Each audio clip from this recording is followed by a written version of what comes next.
Hello everyone, আমি Susmita exclusive চ্যানেলের নতুন আরও একটা ভিডিওয় তোমাদের সকলকে জানাই স্বাগত। আজকে তোমাদের সাথে 25 ডিসেম্বর মানে বড়দিনের একটা ছোট্ট ভিডিও শেয়ার করব। আমার আর আমার হাজব্যান্ডের দুজনেরই ছিল অফিস, আর তারই মাঝখানে দিনের দিন হঠাৎ করে একটা কেকের অর্ডার চলে আসে। যা কেকের অর্ডার ছিল বড়দিনের জন্য সেগুলো আগের দিন রেডি করে দিনের দিন ডেলিভারি করে দিয়েছিলাম।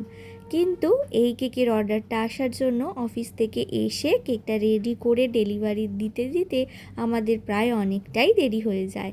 ওই 8:15-20 বেজে যায়। তারপর কিন্তু আমরা তিনজন মিলে চলে আসি হাওড়া ক্রিসমাস কার্নিভালে, আমি, আমার বোন আর আমার হাজব্যান্ড।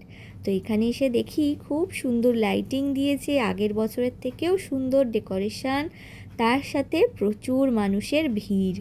তো তোমরা কারা কারা আছো বলো তো হাওড়া থেকে, আমার সাবস্ক্রাইবার বন্ধুরা অবশ্যই কমেন্ট করে জানিও।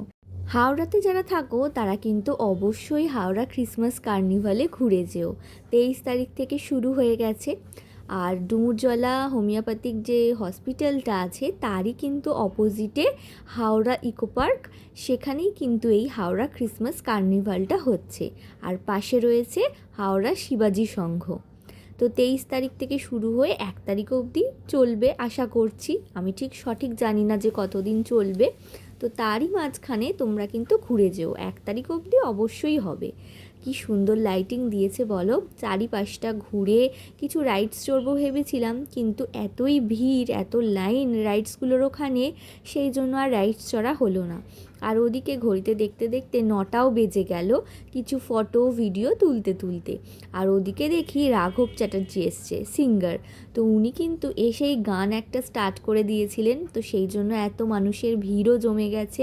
অনেক দূর থেকে দাঁড়িয়েই কিছুটা ভিডিও ক্যাপচার করার চেষ্টা করলাম, দেখতেই পাচ্ছ। তোমরা কে কীরকমভাবে বড়দিনটা কাটালে অবশ্যই আমাকে কমেন্ট করে জানিও। আর তার সাথে 1 জানুয়ারির কী প্ল্যান রয়েছে সেটা কিন্তু জানাতে ভুলো না। আমার কিন্তু এখনও অবধি কোনো রকম প্ল্যান নেই, যেহেতু অফিস আছে। এবার অফিস থেকে এসে যে কী করব সেটাই একটু ভাবার বিষয়। দেখা যাক 1 জানুয়ারিটা কীরকমভাবে কাটাই।